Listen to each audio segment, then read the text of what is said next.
Hello, everyone. Welcome to our webinar. I'm Bob Powell. I'm founder and CEO here at Brightmark. And today we'd like to talk with you and appreciate you joining us to discuss some of the hard times that are going on in our farming communities and potential solutions for you, both in terms of utilizing digesters on farm, as well as some potential financing options that might help you in the near term and with digester installations as well.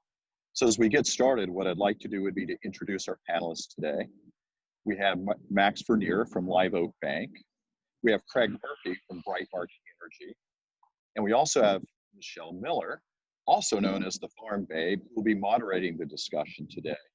Again, delighted to have you here. And with that, I'd like to turn it over to Michelle to start the conversation. Thanks a lot, Bob. We're really excited to be here today. And I can tell you, as an influencer and member of the farming community, now is a really important time to be exploring and understanding all the different options that are available to help farmers.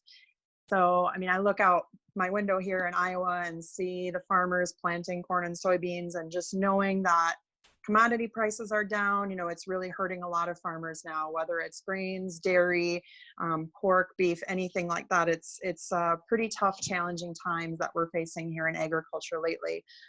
So given that current economic environment, you know, how can we help farmers? Max, would you like to talk a little bit more about that? Some of the programs currently available as they're evolving by the day to help farmers? Sure. Thanks, Michelle. And thanks to everyone at Brightmark for inviting me here today to speak. And I hope that I'm able to provide some useful information and answer some questions. And so as some of you may or may not know, the CARES Act that was recently signed into law has created two immediately available programs that stem from Treasury funding and are administered by the Small Business Administration to make additional funds available to small businesses throughout the U.S. To help us through these hard times. We also have some news from the Department of Agriculture that indicates that there will be some additional funding set aside for a variety of different subsidy programs that will become available here very shortly.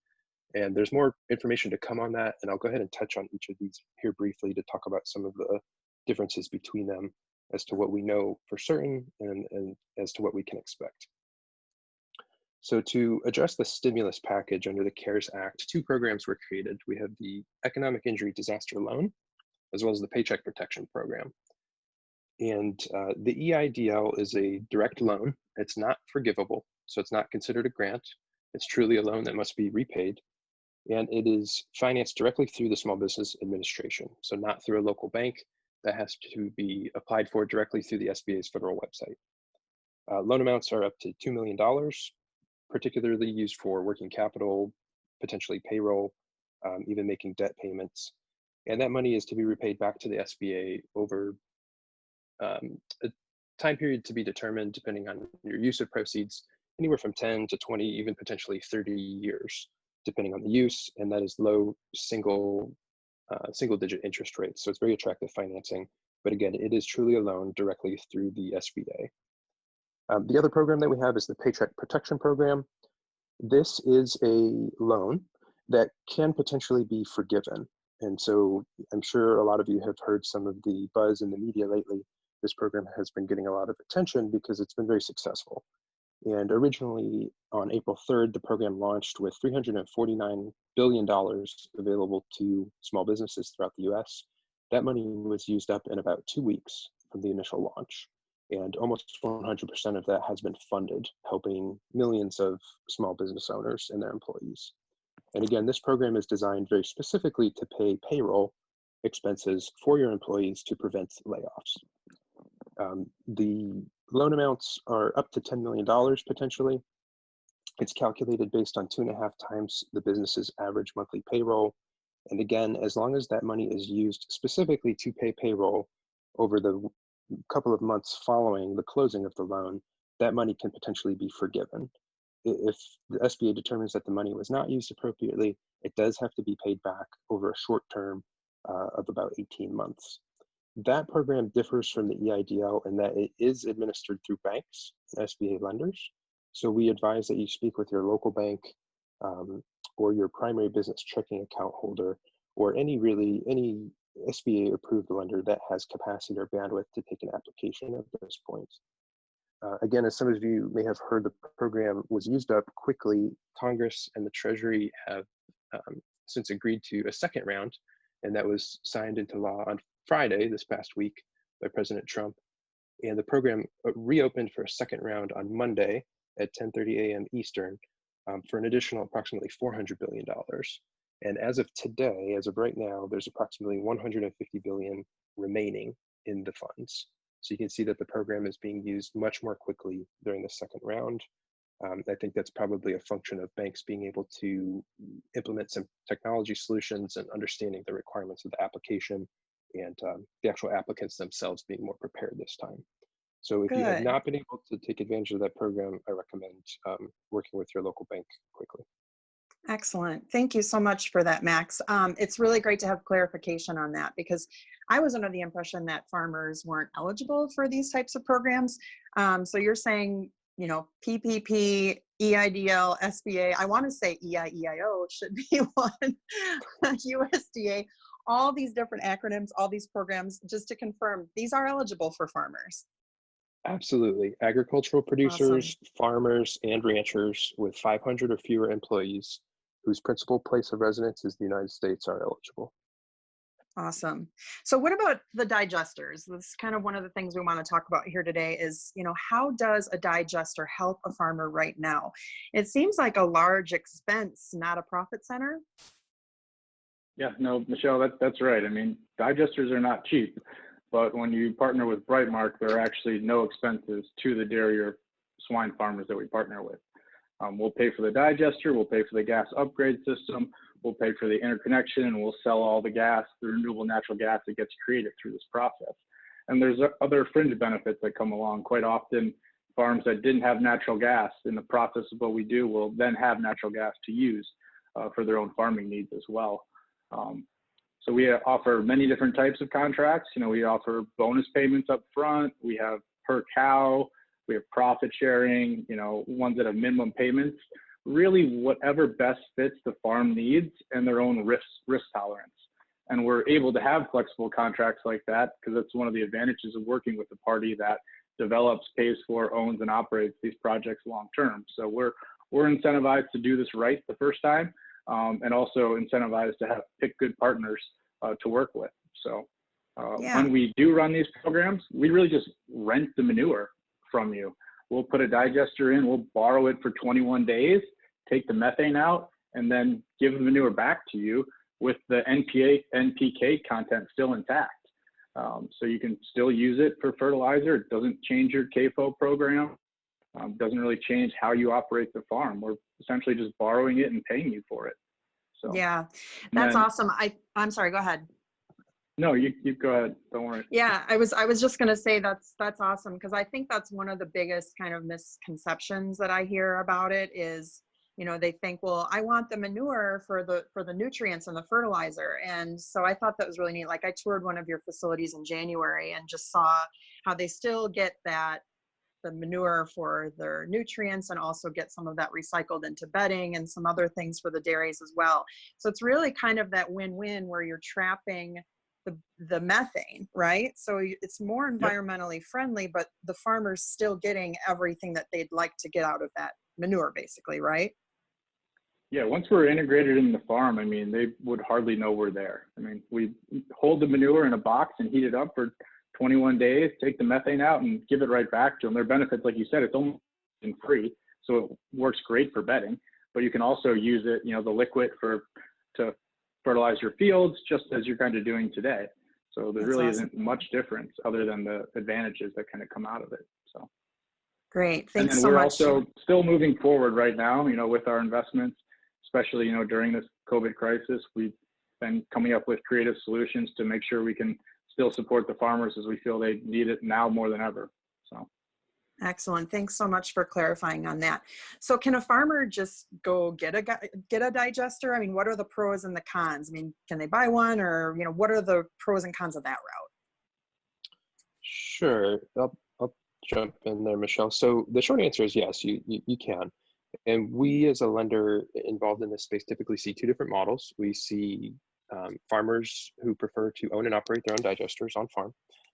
But more frequently, we see models where third-party developers like Brightmark will partner with the farm and offer the value proposition that Craig just discussed, which is they effectively help design and build and operate the digester on behalf of the farmer, providing them all of those benefits. Historically, we've financed digesters through a number of different loan programs. Typically, when farmers prefer to own their own digesters, we have worked with the Small Business Administration. They have a number of programs available for farmers to borrow attractive financing to build their own. But more frequently, again, we typically see the developer third-party model, which is a partnership, and we often use US Department of Agriculture rural development programs for financing those types of projects. It's a much larger program, and it has a grant component as well, which can be very attractive. Sometimes our developers are able to win grant awards up to $500,000 per project. It's a competitive program, but it's available to all digesters throughout the country. And we typically combine those grants with loan guarantees in order to get these projects financed. Excellent. So what about the learning curve? Craig, do you want to talk a little bit about that, you know, just taking on that capital? I've seen that before where farmers say, oh, I'm going to start one, and then it's just becomes so overwhelming to the farmer. So could you speak to that a little bit? Yeah, we've seen, both. I've seen farmers, get set in their mind they're going to do this and have great success. Those are typically the ones we see that are able, both financially and from a time standpoint, to take on, I liken it to a massive hobby, because there is a lot that goes into this, learning how these things work, even selling the renewable natural gas credits. All of it is fairly complicated and does take a lot of time to do. And we've seen farmers kind of start that model and then kind of give up halfway through, thinking, my time is better spent, working on my cattle or on my swine, things that they're experts in. So we've seen both, to varying degrees of success. I just recommend, if that is the way you want to go, to make sure you do have the time and resources to put forward to it, to make it the most beneficial, or otherwise pick a partner, like Brightmark or someone like that to kind of.